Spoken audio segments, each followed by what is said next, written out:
Estoy en comunicación con el ex diputado de El Salvador, Werner Marroquín, actual candidato a vicepresidente de aquel país. Werner, muchas gracias por aceptar esta entrevista. Gracias, Juan Cruz, por este espacio. Saludos a la audiencia. Un abrazo solidario. Las proyecciones de estas elecciones lo dan como favorito por amplio margen al actual presidente Nayib Bukele. ¿Qué nos puede decir al respecto? ¿Es así como refleja las encuestas o es una campaña de marketing que lo dan a Bukele por una gran diferencia en el primer lugar? Bueno, yo creo que también obedece cualquier resultado de cualquier encuesta en nuestro país, obedece a una sistemática campaña publicitaria que no inició hace un mes ni 2 meses, ya tiene días, ya tiene años en esa campaña publicitaria, tratando también de desconocer, de desmontar, de hacerle pensar, digamos, a la audiencia a la que él se dirige, tanto nacional como internacional, de que también el FMLN es irrelevante, que es una fuerza desmontada. Y claro, ese va a ser un discurso que ellos van a manejar porque este partido viene precisamente pues de las entrañas de lucha del pueblo salvadoreño. Tuvimos dos elecciones, las más recientes que perdimos, y bueno, en los procesos democráticos uno entra a la competencia, al escrutinio de nuestros pueblos y bueno, dicen sí, dicen no a determinados candidatos, a determinados partidos, pero eso no es el fin, digamos, en sí, de cualquier propuesta política que se tenga. Entonces, en ese sentido, millones de dólares se han invertido en esta campaña digital, en esta campaña publicitaria, de colocar, pues, digamos, a este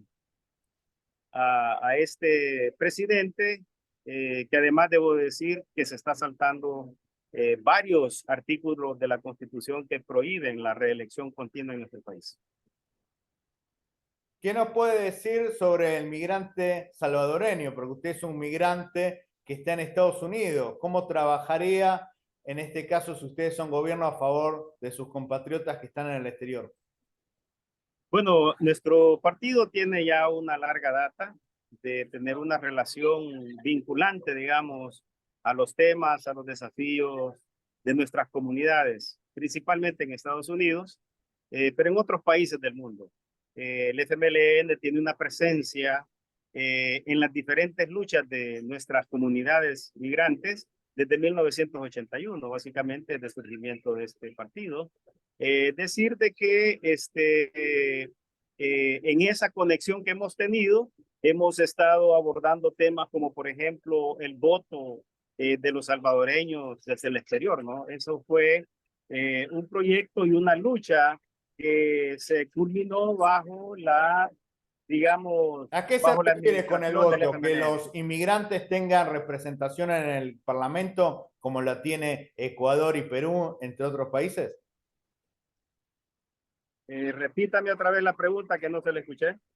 ¿Usted se está refiriendo a que los inmigrantes tengan representación en el Parlamento como los tiene los peruanos y los ecuatorianos, entre otros, donde pueden elegir sus propios parlamentarios? Sí, de hecho, el FMLN viene haciendo un esfuerzo desde finales de los 90, dándole voz, representación política a la comunidad salvadoreña en el exterior, ¿no? El primer representante lo tuvimos ahí a finales de los 90, luego en el 2000 fue electo otro compañero de Suecia al Parlamento Centroamericano. Luego fuimos electos dos otros compañeros del área de Estados Unidos al Parlamento Centroamericano en el 2006, 2016, y también una compañera que fue electa del área de Washington. Entonces nosotros hemos venido en ese esfuerzo ya por un largo rato, donde le estamos dando representación. Y en esta campaña del 2024 va una propuesta de 5 compañeros. Va a la Asamblea Legislativa 2 compañeros de Canadá, Adonai Espinosa y el compañero Jaime Corea, y también de aquí de Estados Unidos, California, va la compañera Pilar Gálvez como suplente a diputada, y también la compañera Sofía Cortés, que va como candidata al Parlamento Centroamericano, y su servidor Gorder Marroquín, que va en el ticket de la vicepresidencia. Entonces es una propuesta política que se le está haciendo a nuestro país y a la comunidad salvadoreña en el exterior. ¿Qué es lo malo del gobierno de Nayib Bukele? Porque fuera de El Salvador parece que todos los presidentes tendrían que ser como él. Y se habla de un Nayib Bukele en Latinoamérica, en varios países, muchos candidatos lo ven como el ideal. En este caso, ¿por qué ustedes están en contra del presidente Bukele? ¿Por qué presentan una alternativa política con el Chino Flores de candidato a presidente? Bueno, nosotros somos un partido con una tradición de lucha desde 1980. Pasamos por una guerra civil donde nuestro partido pues logró desmontar una dictadura militar en el país. Logramos pues firmar los acuerdos de paz, concertar con todos los sectores de nuestro país para precisamente garantizar la paz y el proceso democrático en El Salvador. Entonces, de ahí hemos venido creciendo y hemos venido desarrollando una presencia política en la vida nacional de El Salvador. Igual decir, una presencia del FMLN en diferentes partes del mundo. Nos encontramos en más de 5 países Pero al con margen estructura de política. la presencia que a nivel nacional que tienen y de su historia, ¿por qué no apoyan al presidente Bukele? Porque en el exterior parecería que Bukele está haciendo las cosas bien. Sí, pareciera de que están haciendo las cosas bien. Ahora el pueblo salvadoreño ha perdido todos los derechos constitucionales. Bajo esta lógica de que hay que combatir el crimen, al cual nosotros nos sumamos a esa posición, pero no hay que combatir el crimen a costa de los derechos de todos los ciudadanos del país. ¿Y cómo Nosotros, se combate el eh, crimen? Porque muchos ven al método Bukele como un método efectivo. bueno, sí, si usted le quiere quitar el derecho, por ejemplo, a todos los argentinos para hacer la lucha contra el crimen y contra las pandillas y otros fenómenos de violencia que se dan en nuestros países, está bien, pero en el caso salvadoreño, nosotros venimos de no tener derechos por un largo periodo de la historia. Nosotros sabemos a dónde terminan Pero ¿qué derechos estos procesos. está quitando Bukele específicamente? Estoy preguntando Bueno, con respeto, tampoco es para que usted me falte no, respeto. bueno, usted, por ejemplo, un salvadoreño ahorita puede ser, digamos, pillado de que tiene alguna relación con alguna estructura criminal y usted inmediatamente es capturado y enviado a la cárcel sin ningún proceso de defensa, sin ningún proceso legal que defienda si usted es o no es culpable. Y es así como miles de salvadoreños, fundamentalmente jóvenes, de los estratos más empobrecidos de nuestro país están siendo enviados a la cárcel, aun cuando no tengan ninguna vinculación a ninguna O estructura. sea, usted está diciendo que se relaciona muchas personas con delincuentes o con el delito sin tener responsabilidad.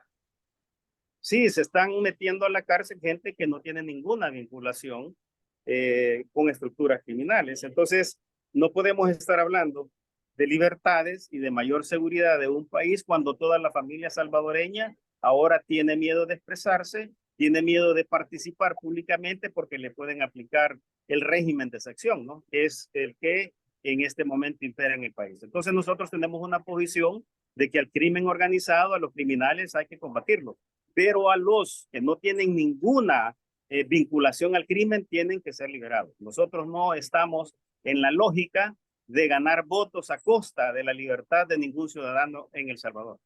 O sea, hay que ser selectivo, atacar Hay a que, los hay que, hay delincuentes, que, ¿no? hay que, hay, Interpretar que toda la población puede llegar a tener un nexo con alguna pandilla. no, lo que sucede es que no todos los salvadoreños son pandilleros, Así ni es. todos los salvadoreños están vinculados al crimen organizado. Y en este estado en el cual nos encontramos, pues precisamente lo que está pasando. Todo mundo es víctima o puede ser, se puede asumir de que es culpable antes de que éste lo sea. La vida también en El Salvador no solo es sobre la seguridad pública, ¿no? La vida en El Salvador también tiene que tener un sentido de seguridad alimenticia. La capacidad de consumo de la familia salvadoreña se ha reducido. Tenemos ya números, más de 200 casos de personas que han muerto por falta de nutrición, o sea, por falta de comida. Eso es un problema serio. La migración en nuestro país se ha incrementado desde el 2019 para el día de hoy.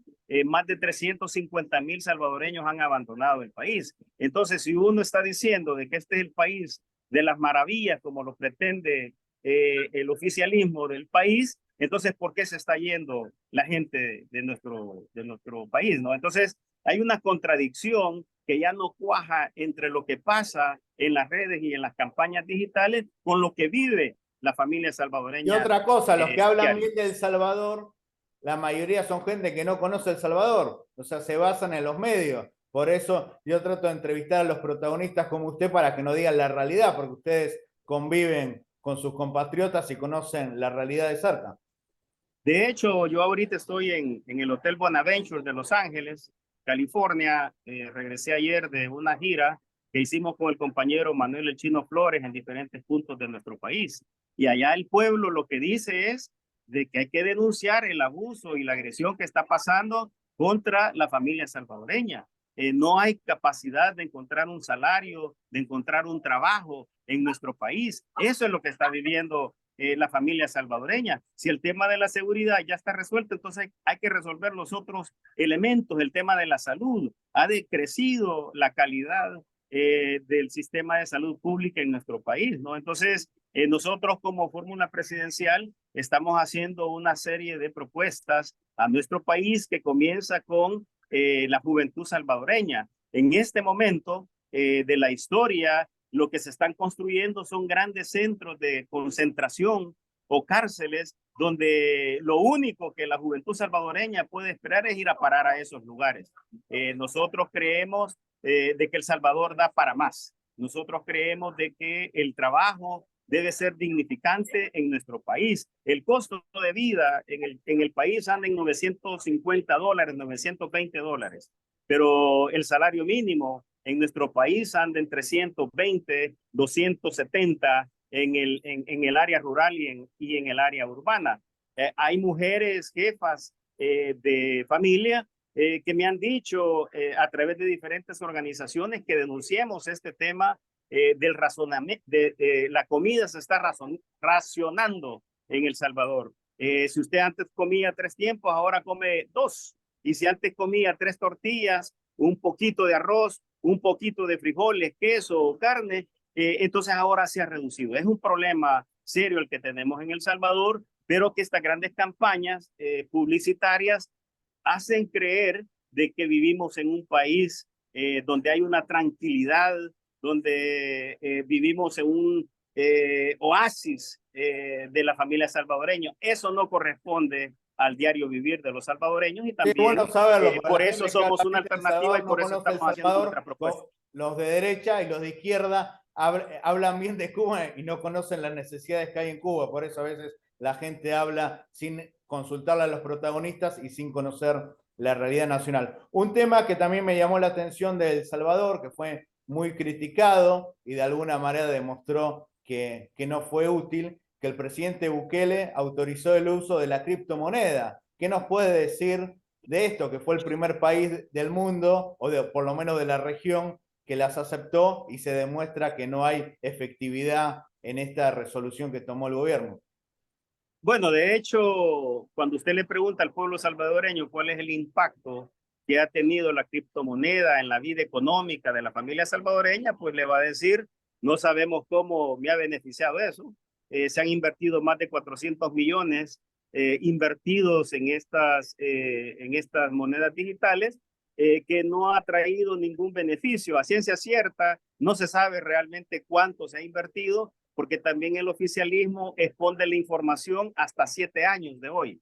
Entonces, los mecanismos de transparencia en las instituciones que dejamos nosotros en nuestra administración del FMLN ahora han sido desmontados, ¿no? Entonces, igual, se hace una celebración de Miss Universo donde se gastan más de $100 millones, pero a espaldas de las necesidades más urgentes y más sentidas de nuestro país. Se desmonta, digamos, el Fondo del Desarrollo de nuestros pueblos, de nuestros municipios, que anda bordeando el 10% del presupuesto nacional. El presupuesto nacional anda ahí por los 9.000 millones de dólares, entonces un aproximado de 7 a 9.000 millones de dólares, 900 millones de dólares han sido básicamente removidos del desarrollo local. Ahí no hay programas para la juventud, ahí ya no hay becas, ahí no hay inversión en las pequeñas unidades económicas, en las cooperativas de mujeres, de jóvenes. Todos estos recursos han sido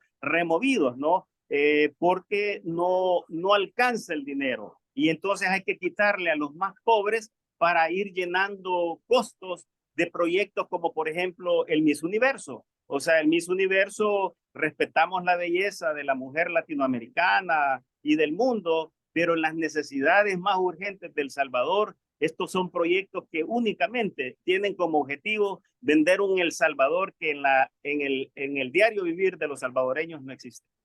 La última pregunta. Usted es del Frente Farabundo Martí, un partido, un movimiento antiimperialista, y usted está radicando en el imperio, en Estados Unidos. ¿Cómo se entiende? Bueno, sí, nosotros llegamos a Estados Unidos cuando teníamos 14, 15 años. Fuimos desplazados de nuestros pueblos a punta de fusil, a punta de amenaza, a persecución política. Yo vengo de un pueblo, se llama Aguilares, en el departamento de San Salvador, donde fue asesinado el padre Rutilio Grande en 1977. A partir de estos eventos se profundiza la violencia y la agresión contra los salvadoreños, contra la familia salvadoreña, y muchos de nosotros en aquel momento llegamos a vivir en Estados Unidos. Yo llegué de jovencito, de 16 ¿No años se aquí a puede ser Estados Unidos. antiimperialista y vivir en el imperio? ¿No es una contradicción? Bueno, lo que sucede es que uno puede estar en contra de las políticas antiimperialistas y vivir en cualquier parte del mundo, incluyendo dentro de los Estados Unidos, porque los Estados Unidos y la ciudadanía norteamericana no es imperialista. Tenemos ejes y grupos de poder en todos nuestros países que se alinean a favor o en contra de las fuerzas imperialistas planetarias. Nosotros somos ciudadanos que igual damos la pelea aquí en California, como la damos en Nueva York, como la damos en México, como la estamos dando en El Salvador. Y el hecho de vivir en Estados Unidos, que somos más de la tercera parte de la población salvadoreña radicada en Estados Unidos, decir de que muchos de nosotros, yo soy un sindicalista de 25 años, hemos elevado la calidad de vida, hemos elevado el salario mínimo en este país, hemos elevado el derecho a las pensiones, hemos elevado el derecho a la salud. Entonces nos pone en una posición también a nosotros, los y las trabajadoras de este país, en una posición antidominio, Pero el antiimperialismo. Frente Farabundo Martí, si gana las elecciones y usted es vicepresidente, ¿tendría buenas relaciones con Estados Unidos? El FMLN se declara como una fuerza democrática, revolucionaria, socialista, ¿no? Se declara también como creemos en la soberanía, en la autodeterminación, y creemos tener relaciones con cualquier país del mundo sobre la base del respeto a nuestra identidad y a nuestra soberanía. Y si en ese marco se tienen relaciones con cualquier país, por supuesto con Estados Unidos, va a ser sobre ese marco del derecho y del respeto mutuo de nuestras naciones.